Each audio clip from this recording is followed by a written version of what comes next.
और से पीएम मोदी ने किया संवाद, कहा जो खेलेगा वो खिलेगा। खेल में खेलना मतलब देश का गौरव बढ़ाना, मेडल बढ़ाने के लिए मेहनत जरूरी। स्टार्टअप को योगी सरकार का बड़ा तोहफा, 107 स्टार्टअप्स को सीएम योगी ने वितरित किया प्रोत्साहन राशि। कहा आज देश में 2.5 लाख स्टार्टअप है। यूपी में हरियाणवी सिंगर की 5 गोलियां मारकर हत्या, जिम से निकलते वक्त सिर पेट पर मारी गोली, हत्या के बाद लोगों ने लगाया जाम।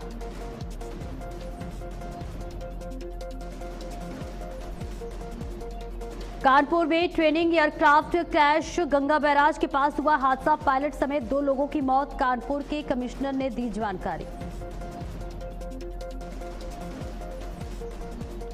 नेपाल में बाढ़ से भीषण तबाही, अब तक 175 लोगों की मौत, 139 भारतीय समेत कई लापता, कई पुल और सड़कें तबाह।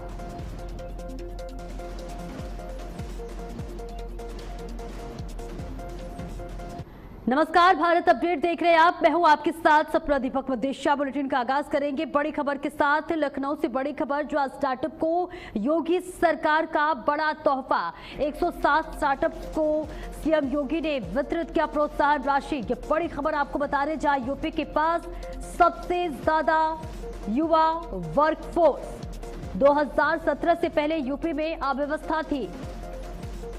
पीएम मोदी के विजन से यूपी में बदलाव हुआ।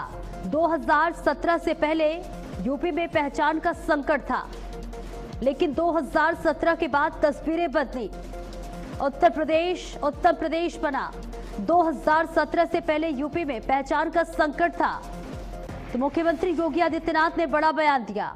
ये बड़ी खबर आप तक साझा कर रहे हैं, जहां स्टार्टअप को योगी सरकार का बड़ा तोहफा मिला है। 107 स्टार्टअप्स को सीएम योगी ने वितरित किया प्रोत्साहन राशि। उत्तर प्रदेश के पास सबसे ज्यादा युवा ताकत है, इसके साथ ही तमाम बातों का जिक्र किया। मुख्यमंत्री ने कहा कि 2017 से पहले यूपी की स्थिति बदहाल थी, लेकिन 2017 के बाद से तस्वीरें बदली। उत्तर प्रदेश लगातार विकास की ओर अग्रसर है। इसके साथ ही मुख्यमंत्री योगी आदित्यनाथ ने तमाम बातों का जिक्र किया। अपने संबोधन में उन्होंने समाजवादी पार्टी पर कई कटाक्ष किए। उन्होंने कहा कि 2017 से पहले उत्तर प्रदेश की जो व्यवस्था थी सही नहीं थी, अव्यवस्थाएं लगातार बढ़ रही थी। और साथ ही आज मुख्यमंत्री योगी आदित्यनाथ ने यह बड़ा तोहफा दिया, स्टार्टअप्स को वितरित किए हैं प्रोत्साहन राशि। और ये बड़ी पहल, जो आज स्टार्टअप्स को योगी सरकार का ये बड़ा तोहफा मिला है। अपने संबोधन के दौरान मुख्यमंत्री योगी आदित्यनाथ ने तमाम बातों का जिक्र किया। 2017 से पहले सरकार पर निशाना साधते हुए नजर आए। उन्होंने कहा कि 2017 से पहले उत्तर प्रदेश में अव्यवस्था थी, और साथ ही उन्होंने कहा कि प्रधानमंत्री नरेंद्र मोदी के नेतृत्व में लगातार उत्तर प्रदेश आगे बढ़ रहा है।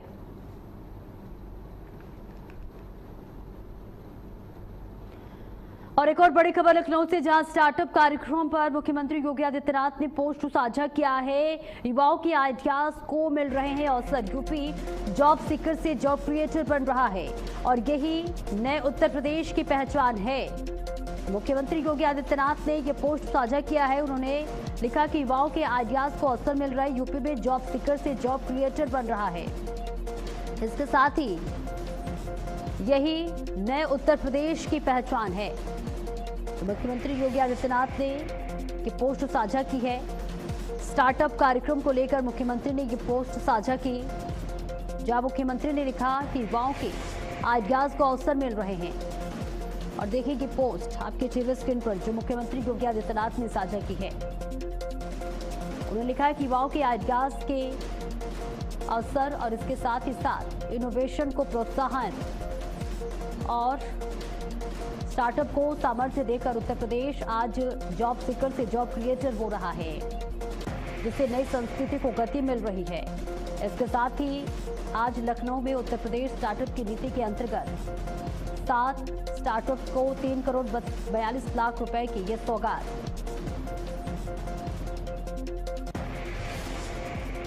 और वही बीएसपी सुप्रीमो मायावती ने योगी सरकार पर निशाना साधा। कहा कि युवाओं को रोजगार देने वाली नीति पर योगी सरकार को घेरा। 1 लाख युवाओं को रोजगार देने के वादे को चुनावी कदम बताया। तो सपा माफ कीजिएगा बीएसपी सुप्रीमो मायावती ने मुख्यमंत्री योगी आदित्यनाथ पर कटाक्ष किया और योगी सरकार पर निशाना साधते हुए उन्होंने कहा कि 1 लाख युवाओं को रोजगार देने के वादे ये चुनावी कदम है। और देखिए बसपा प्रमुख मायावती ने ये पोस्ट साझा किया जो आपके टीवी स्क्रीन पर लगातार हम फ्लैश कर रहे हैं। मायावती ने योगी सरकार पर निशाना साधा और साथ ही तमाम बातों का जिक्र करते हुए नजर आई। उत्तर प्रदेश में महिलाओं को लेकर, स्कूल व्यवस्था को लेकर, शिक्षक भर्ती को लेकर और तमाम मुद्दों को लेकर मायावती ने ये पोस्ट साझा किया। और कानपुर में training aircraft crash, Ganga barrage के पास ट्रेनिंग एयरक्राफ्ट क्रैश हो गया है। ये बड़ा हादसा हुआ है। हादसे में पायलट समेत 2 लोगों की मौत हो गई है। पायलट सचिन भाटिया की हादसे में मौत हो गई है। कानपुर के कमिश्नर ने इस बात की जानकारी दी है, जहां डीजीसीए को जानकारी दी गई है। एयरक्राफ्ट हादसे पर मुख्यमंत्री योगी आदित्यनाथ ने दुख जताया है। मृतक के परिजनों के प्रति संवेदना व्यक्त की है मुख्यमंत्री ने। ये बड़ा हादसा और इस हादसे की जानकारी कानपुर के कमिश्नर ने दी है। ये बड़ी और अहम जानकारी आप तक साझा कर रहे हैं, जहां उत्तर प्रदेश के कानपुर में ट्रेनिंग एयरक्राफ्ट क्रैश हो गया है। ये बड़ा हादसा हुआ है। गंगा बैराज के पास ट्रेनिंग एयरक्राफ्ट क्रैश हुआ है और इस हादसे में पायलट समेत 2 लोगों की मौत हो गई है। बेहद दुखद खबर, जहां ट्रेनिंग एयरक्राफ्ट क्रैश हो गया है। कानपुर कमिश्नर ने इस बात की जानकारी दी है और देखिए इस हादसे पर मुख्यमंत्री योगी आदित्यनाथ ने दुख व्यक्त की है, दुख जताया है। और ये तस्वीर आप तक साझा कर रहे हैं, जहां ये बड़ा हादसा हुआ है। पायलट समेत 2 लोगों की जान चली गई है और इस दुखद हादसे पर मुख्यमंत्री योगी आदित्यनाथ ने दुख जताया है। और बेहद दुखद हादसा, कानपुर कमिश्नर ने इस हादसे की जानकारी दी है। पायलट समेत 2 लोगों की जान चली गई। अब इस पूरे मामले में जांच पड़ताल की जा रही है। ये बड़ी खबर आप तक साझा कर रहे हैं, जहां ट्रेनिंग एयरक्राफ्ट क्रैश हुआ है। गंगा बैराज के पास ट्रेनिंग एयरक्राफ्ट क्रैश हुआ।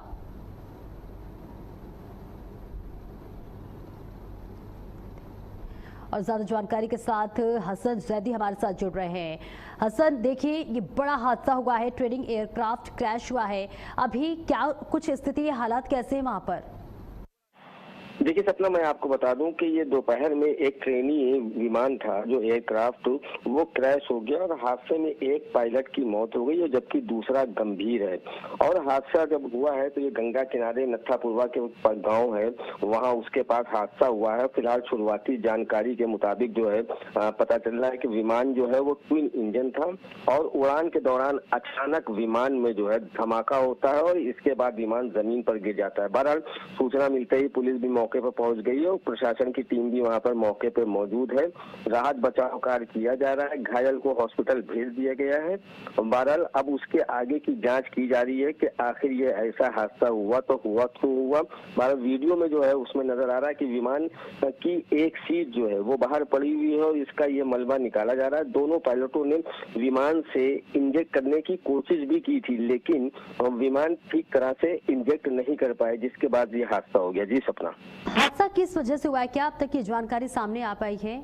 क्या मौसम खराब था या कोई और वजह थी?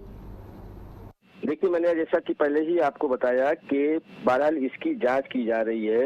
अगर वहां प्रत्यक्षदर्शियों की माने तो उनका कहना है कि विमान में धमाका हुआ, उसके बाद विमान नीचे गिर गया। बहरहाल पुलिस प्रशासन मौके पर मौजूद है। अब इसकी जांच की जा रही है कि आखिर यह हादसा हुआ तो क्यों हुआ, क्या मौसम की खराबी के कारण हुआ, क्योंकि कानपुर में मौसम भी खराब है, लेकिन उसके बावजूद भी यहाँ ट्रेनिंग जो जितने भी एयरक्राफ्ट है वो उड़ते रहते हैं, ट्रेनिंग यहाँ पे चलती रहती है। लेकिन अब बहरहाल अभी का जो मसला मामला है वो जांच का है कि जांच जब सामने आएगी उसके बाद ही पता चलेगा कि ये हादसा हुआ तो हुआ क्यों। जी सपना। बिल्कुल, जब ये हादसा हुआ उस दौरान क्या कोई प्रत्यक्षदर्शी मौजूद था या फिर कोई प्रतिक्रिया सामने आई है किसी की?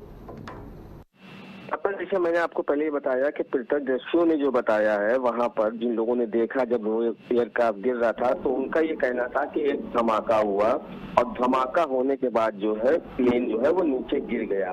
बहरहाल लेकिन ये प्रत्यक्षदर्शियों का कहना है, लेकिन जांच के बाद ये समझ में पता चलेगा कि वो धमाके से गिरा है या कोई और वजह थी, इस वजह से गिरा क्योंकि दोनों ही जो पायलट उसके अंदर मौजूद थे उन्होंने इंजेक्ट करने की बहुत ही कोशिश करी, बहुत प्रयास किया, लेकिन उसके बाद भी वो लोग उसको सेफली लैंडिंग नहीं कर पाए। जी, तो हादसे के बाद अभी पूरे इलाके में क्या कुछ स्थिति है? देखिए वहाँ पर राहत और बचाव कार्य का काम हो चुका है लगभग वहाँ पर, लेकिन एयरक्राफ्ट का मलबा पड़ा हुआ है, इसलिए वहाँ पर शासन प्रशासन के लोग मौजूद हैं और गांव वाले भी वहाँ पे क्योंकि इकट्ठा हो गए थे, तो जिससे की वजह से वहाँ पे पुलिस को फिलहाल वहाँ पर तैनात रखा गया है। दूसरे पायलट की हालत बहुत ही ज्यादा गंभीर बनी हुई है, अस्पताल में है। अब देखते हैं कि उसके लिए भी प्रयास किया जा रहा है। बहरहाल वहाँ पर अभी अगर बात की जाए कि जिस जगह पे यह हादसा हुआ वहाँ की स्थिति सामान्य है, वहाँ पर ऐसा कोई भी बातचीत नहीं है। जी, बहुत बहुत शुक्रिया इब्राहिम हसन जैदी आपका इस महत्वपूर्ण जानकारी के लिए। और चलिए आगे बढ़ेंगे। उत्तर प्रदेश में 2027 विधानसभा चुनाव को लेकर सियासी तैयारियां तेज हैं। विधान परिषद सदस्य अनूप गुप्ता ने बीजेपी की जीत का दावा करते हुए कहा कि पार्टी के 7 लाभार्थियों का एक बड़ा समूह जुड़ा हुआ है। उन्होंने कहा कि केंद्र सरकार और मुख्यमंत्री योगी आदित्यनाथ की योजनाओं से बड़ी संख्या में लोगों को लाभ मिला है। अनूप गुप्ता के मुताबिक यही लाभार्थी वर्ग बीजेपी के साथ खड़ा है। उन्होंने कहा कि बीजेपी आगामी विधानसभा चुनाव के विकास के मुद्दे पर लड़ेगी और जनता के बीच सरकार के कामकाज को लेकर जाएगी। अनूप गुप्ता ने दावा किया कि 2027 में एक बार फिर उत्तर प्रदेश में बीजेपी की सरकार बनेगी। इंश्योरेंस की पॉलिसी ली थी, उसका क्लेम अप्रूव हो गया है। 2 करोड़ रुपए आपके सर 2027 का चुनाव नजदीक है, ऐसे में क्या है रणनीति आप सबकी 2027 को लेकर के, क्योंकि विपक्ष दावा कर रहा है कि बेरोजगारी बढ़ रही है। भारतीय जनता पार्टी 2027 के विधानसभा चुनाव को लेकर के अभी से बूथ से लेकर के और जिले तक का अपना संगठनात्मक स्ट्रक्चर, जिसको हम होमवर्क कह सकते हैं, उसको कंप्लीट करने का काम, जनता के सभी वर्गों से जुड़ करके उनके साथ उनके प्रकार के कार्यक्रमों को लेकर के चलना, ऐसे विभिन्न प्रकार के अभियान और योजनाएं पार्टी नीचे तक लेकर के जा रही है। और कार्यकर्ताओं के माध्यम से और जो जनता हमारे भावों से जुड़ी हुई है, माननीय प्रधानमंत्री जी, माननीय मुख्यमंत्री जी की जन कल्याणकारी योजनाओं से जो एक बड़ा समूह खड़ा हुआ है, लाभार्थी समूह, जिसने माननीय प्रधानमंत्री और माननीय मुख्यमंत्री जी की गरीब कल्याण योजनाओं से जो वंचित समाज थोड़ा सा भी लाभान्वित हुआ, थोड़ा सा भी उसका जीवन स्तर उठा है, ऐसे सबको एक समूह से जोड़ करके एक नया। विपक्ष आरोप लगा रहा है कि महंगाई लगातार बढ़ रही है, युवा सड़कों पर है। दो जगहों पर युद्ध चल रहे हैं, दो जगहों पर 4 राष्ट्र या 5 राष्ट्र इन्वॉल्व हैं और देश भर में नहीं दुनिया भर में मंदी है, तो केवल कि भारत में ही दिखाई देती है, ऐसा नहीं। भारत के प्रधानमंत्री ने दुनिया की वैश्विक परिस्थितियों को देखते हुए भी कैसे इस देश की व्यवस्थाओं को संभाल रखा है, कैसे कोविड के काल में भी संभाल रखा था, ये अपने आप में रिसर्च का विषय है। बहुत बहुत धन्यवाद सर। निश्चित तौर पे आपने सुना कि आपने कहा कि जिस तरीके से वैश्विक महामारी से देश जूझ रहा है, उसको लेकर के देश के प्रधानमंत्री लगातार एक्टिव हैं और जनता लगातार जनहित के मुद्दों पर, विकास के मुद्दों पर 2027 में वोट करेगी। कैमरामैन किशन के साथ प्रवीण कुमार पांडे, भारत अपडेट, लखनऊ। और वाराणसी में मूसलाधार बारिश ने जनजीवन अस्त व्यस्त कर दिया। शहर के कई इलाकों में जलभराव से यातायात प्रभावित हुआ है। निचले इलाकों में घर दुकानों में पानी घुस गया है। मैदाकिन, कोदई, चौकी, सर्राफा मार्केट और रविंद्रपुरी समेत कई क्षेत्रों में लोग परेशान हैं। बारिश के बीच करंट और भवन हादसों में कई लोगों की जान गई। मंडुआडीह में पुरानी दीवार गिरने से पति पत्नी की मौत हो गई। खराब मौसम के चलते कई कार्यक्रम स्थगित कर दिए गए हैं। प्रशासन एनडीआरएफ और एसडीआरएफ अलर्ट पर है। कक्षा 8 तक के स्कूल बंद है और लोगों से जल भराव, बिजली उपकरणों व जर्जर भवनों से दूर रहने की अपील की गई है। तो लगातार बारिश के बाद से जनजीवन अस्त व्यस्त होता हुआ नजर आ रहा है। 8वीं तक स्कूल को बंद कर दिया गया है। लोगों से भी अपील की जा रही है कि जर्जर भवनों के आसपास खड़ा ना हो, बिजली के तार के पास खड़ा ना हो, और ऐसे में लोग इसी जलभराव में आने के लिए मजबूर है। आवागमन पूरी तरह से बाधित है। एक जगह से दूसरी जगह जाने में लोगों को काफी मशक्कत करना पड़ रहा है। दिक्कतें और परेशानियां हो रही हैं।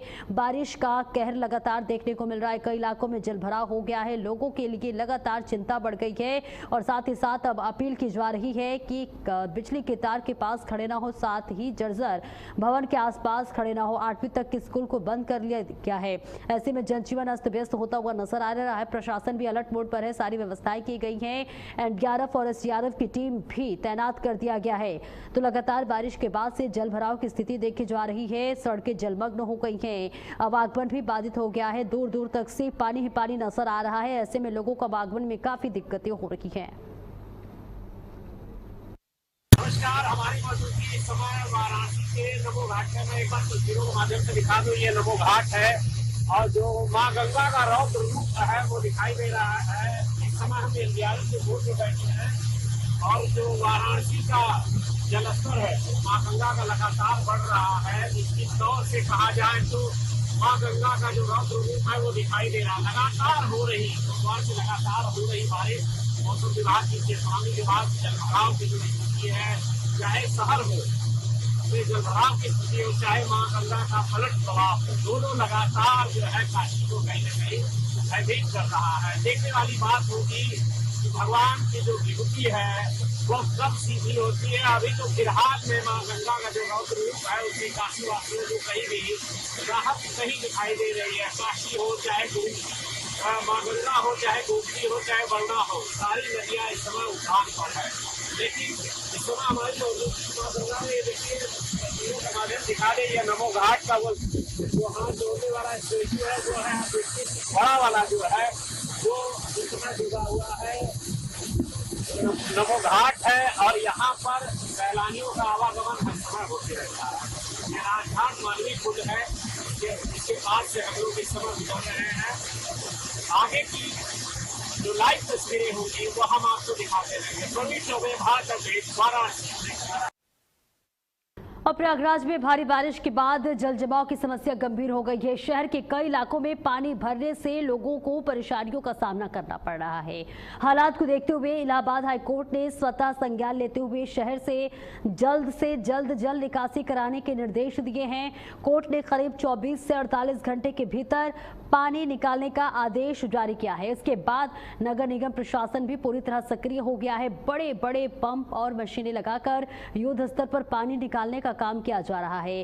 प्रशासन की टीमें लगातार प्रभावित इलाकों में जुटी है। अधिकारियों का कहना है कि जलभराव वाले क्षेत्रों से पानी की निकासी तेज गति से की जा रही है ताकि लोगों को जल्द से जल्द राहत मिल सके। तो हाईकोर्ट ने देखिए आदेश दिया है कि 24 से 48 घंटे के भीतर पानी का निकासी किया जाए और ऐसे में अब कोर्ट के आदेश के बाद प्रयागराज प्रशासन अलर्ट मोड पर है। लगातार जल निकासी की व्यवस्थाएं की जा रही हैं। प्रयागराज में जल जमाव की जो स्थिति थी जिस पर इलाहाबाद हाईकोर्ट को स्वतः संज्ञान लेना पड़ा। हम आपको तस्वीरों में जो दिखा रहे हैं, बड़ी बड़ी मशीनों को लगा करके जल निकासी की जा रही है कि जिससे जल्द से जल्द जो घरों में पानी है, गलियों में पानी है, उसको बाहर निकाला जा सके। आइए हम दिखा रहे हैं तस्वीरों में, तो दिखा रहे हैं आपको कि देखिए कितनी बड़ी मोटी पाइप, ये देखिए नालों की स्थिति, कैमरामैन इधर दिखाइए, देखिए किस तरीके से पानी को निकाला जा रहा है सीवर में पाइप डाल करके। और इधर हम आपको दिखा दे रहे हैं कि बड़े बड़े पंपों को लगा करके जो है पानी को बाहर निकाला जा रहा है। आप देख सकते हैं ये पंप, बड़े बड़े पंप हैं, ये लगाए गए हैं जिसके द्वारा जो है पानी को बाहर निकाला गया है और जिससे कि जल्द से जल्द पानी निकाला जाएगा। हालांकि इलाहाबाद हाईकोर्ट ने 24 से 48 घंटे का वक्त नगर निगम को दिया था। मशीन उधर लगी है और एक मशीन जो है इधर हम आपको दिखा दें, इधर भी एक मशीन लगी है, दो मशीनें इधर पास में लगी है। आगे भी हम आपको मशीनें दिखा रहे हैं कि जिससे जल्द से जल्द जल जमाव से निजात पाया जा सके। हमारे पास कुछ यहाँ पे लोग हैं, मौजूद हैं, हम बात करेंगे दुकानदार, क्या ये सब डूब चुका था? ये ये पूरा एरिया डूब चुका था, ये पूरा पहले से उसी के लिए ये डबल मशीनें, डबल इंजन लगाए गए हैं। देखिए व्यापारी है, कबाड़ का काम करते हैं यहाँ पर और बेचारे परेशान हैं, लेकिन वहीं पर नगर निगम भी एक्टिव नजर आ रहा है। देखिए ये नैनी का पॉश इलाका है जहाँ हम दिखा रहे हैं कि देखिए पूरी गली या मोहल्ला डूबा हुआ है। देखिए जो मजदूर है वो पानी में किस तरीके से बेचारे काम कर रहे हैं। ये पानी में आप लोग काम कर रहे हैं, क्या इनकी निकासी कोई व्यवस्था नहीं है? इसको भी ऊपर हुई मशीन लगी हुई है। अच्छा मशीन लगी हुई है, यहाँ हमेशा ऐसे डूबा रहता है? हाँ ये 10-15 दिन से हो रहा है। जैसे बारिश हो रही है? जैसे बारिश हो रही है। क्या कहेंगे शासन प्रशासन को? क्या कहेंगे, पानी निकलवाएं। कि इस समय हम प्रयागराज के अरैल घाट में मौजूद है। हम आपको बता दें कि जो इस समय नदियां उफान पर हैं, डेंजर लेवल जो है 84.734 है, तो वहीं पर इस समय जो नदियों का जो उफान है वो 79.34 बताया जा रहा है, जो कि इस समय आज -27 घटी है। जो गंगा का जलस्तर है वो घटा है -27। तो बता दें कि कहीं न कहीं अभी बारिश हो रही है। अभी 3-4 घंटे पहले भी बारिश हुई है। लगातार मौसम विभाग भी चेतावनी दे रहा है कि जो लोग तटीय इलाकों में हैं उनको जो है सुरक्षित बाहर किया जाए। तो वहीं पर प्रशासन भी लगातार अलर्ट मोड पर है और वहीं पर नगर निगम भी जो है लगातार जो गलियों में पानी जमा है वहां पर निकासी हो रही है। हम आपको जो तस्वीरें दिखा रहे हैं, गंगा ये तटीय इलाका है, हम आपको दिखा रहे हैं, देख रहे हैं किस तरीके से ये गुम्बज, जो गुम्बज नीचे बने थे, यहाँ लोग बैठते थे, ये डूब चुका है पानी में पूरी तरीके से। देख रहे हैं आप वो नदी, जो गंगा नदी में देख रहे हैं आप, 3 गुम्बज देख रहे हैं तस्वीरों में, ये जो है पूरी तरीके से डूब चुका है। तो कहीं ना कहीं अभी जल स्तर की जो बढ़ोतरी है वो हो सकती है, क्योंकि लगातार मौसम विभाग अलर्ट मोड पर है।